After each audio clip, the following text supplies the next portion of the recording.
Hi everyone, welcome back. I'm so glad you're here. I have a little bit of a confession. I really haven't been journaling very much, and it was something I've been struggling with for the past couple of months. I found my journal system and the way I was approaching journaling wasn't inspiring me anymore to pick up a pen or use my stationery, so I knew that I needed to make some intentional changes. And after struggling with this for a little while, I created a journaling exercise that I brought myself through to help me make some intentional changes to my journal system. I want to share that with you today and walk you through how I approached it, and hopefully that will help you if you're having some trouble with your system or looking to make a change. So let's get started. I'm going to start with my journaling goals. I'll put this to the side for a second. And it's really good to start out with your goals or your reasons for journaling to kind of keep you centered and keep you really focused on the things that matter to you. And especially because it's a hobby, especially for me. So here are some questions or things to think about when you think about your goals or intentions for journaling. And I'll tell you what I also wrote down in my journaling exercise. What are the reasons for you to journal, and why do you keep coming back to it? Why do you like to journal, and what do you get out of it? Those kinds of questions will really help you hone in on what's important to you and what you value out of your journaling practice. I talked about wanting to have a more creative outlet, that this journal, that my Leuchtturm here that I have that I absolutely love, was trying to do too much and trying to do too many things at once. And a lot of the reasons why I journal, there's quite a few of them, but they don't all need to fit in one journal. So that was something that I realized when going through this exercise.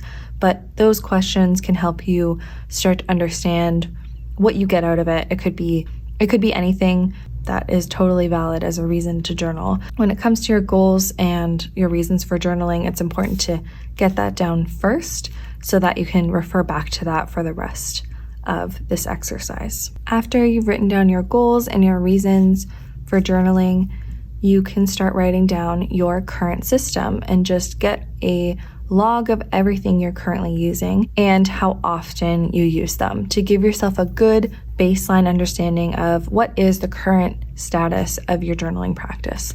Here I had my travel journal for travel journaling, like I just showed, my 5-year for daily memory keeping, and then this journal, which is a mashup of everything. It's all in here, and that was both a good thing and a bad thing. But I wrote down everything I was using it for, and it's really important that you are honest with yourself and really precise, and not write down your intention or what it's supposed to be or the ideal, because that will make it harder for you to understand what's not working for you. And don't judge yourself either. It's not to make yourself feel bad. It's just to give yourself a good understanding of what you're currently using at the time. If you want a full breakdown of my setup and the journals that I've added, like my TN and the inserts and whatnot, you can watch my Techo Kagi video that I posted a couple of weeks ago, and that will go into it a little bit more. But that's what I had written down for my journal system at the time a few weeks ago. Part 3 is all about assessing your current system. Now that we know what our goals are and also how we're using each journal in our setup right now, we have a clear overview of what's going on, and we can start to assess each journal in our system. So there are a few questions that I have and prompts that you can use to think through this. One of them is, what works really well in my current system? And that means what makes me want to pick up a pen, what makes me come back to my journal, what makes me excited to want to journal and feel that pull toward the hobby that you love, instead of things that don't make you want to journal, or things you consider to be obstacles, or things that really annoy you or frustrate you. You can write those down as well and see what is stopping you from journaling and being honest with yourself and what's going on in your life right now. You can answer the question, what about this setup makes me inspired, or what makes me dread it as well. So both sides of that question will be really helpful. Also, if you have more than one journal in your system, it's good to see how these journals complement each other.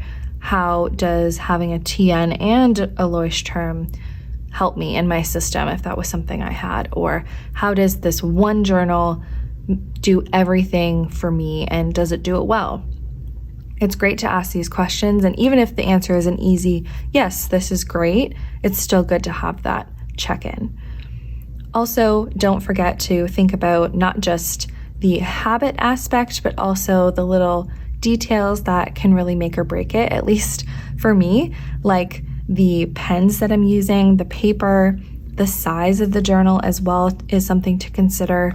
Maybe it's too small, maybe it's too big.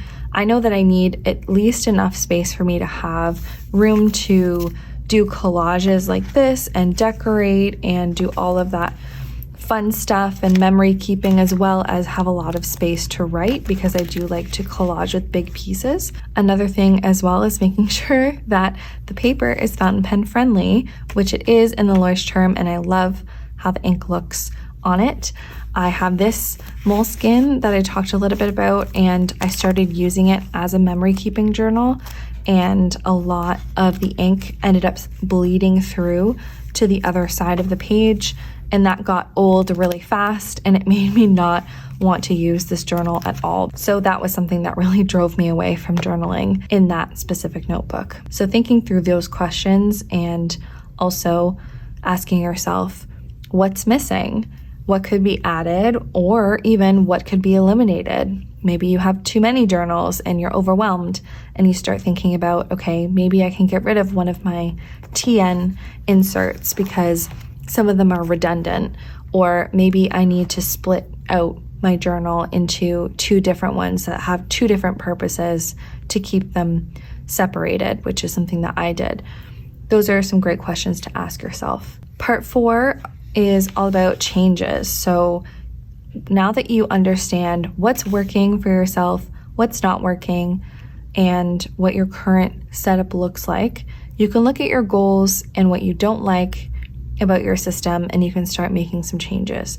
For me, I have written here, I want a journal that I can do artistic stuff in and use my art supplies in, as well as do collaging and things like that, and a separate space for things that are just throwaway that I don't really want to keep forever like I do with these Leuchtturm. I wanted a separate spot for things that I don't really care to keep forever. And really thinking through, maybe I want a space for rants and things I don't want to read again, so that I have a space for it and then I never have to look at it. I also really wanted to make sure I kept my ability to collage and that the paper would withstand it, but also make sure that I'm not going to bulk up the pages too much and make it really unwieldy. So you can start looking at what you don't like, what you do like, and your current system, and see where those gaps are. You could even have a full list of things that you like and nothing is going wrong, and you could still ask yourself, how can I expand on that and make it even better for myself, as an example. It's important for you to be able to see some of those obstacles or unnecessarily friction creating things in your system that are keeping you from journaling, especially if you're in a journaling slump like I was, and make a plan for, how am I going to change this, or what's my next best guess on how I could fix this for myself, or at least improve it if I can't fix it right away. So all of those ideas were coming through in how I was writing about making more art and enjoying journaling, and what I really wasn't liking about my system. So as an example, some changes that I was making were splitting out some journals, also making sure that everything either fits in this cover or in this cover. I don't want to start buying a whole bunch of journaling covers. I know that it was hard for me to find things, especially in this notebook, so a change I want to make in my next Leuchtturm that I have is actually using the index, not as a ink log, but as an actual real index, so that I can find things later, and making it a little bit more organized. to make sure that it doesn't feel all jumbled up. I want this to be a place where I feel calm and a little bit more centered, not a place that feels super chaotic for me. I don't want my own chaotic mind reflected back to me on the page. I want it to be a little bit calmer.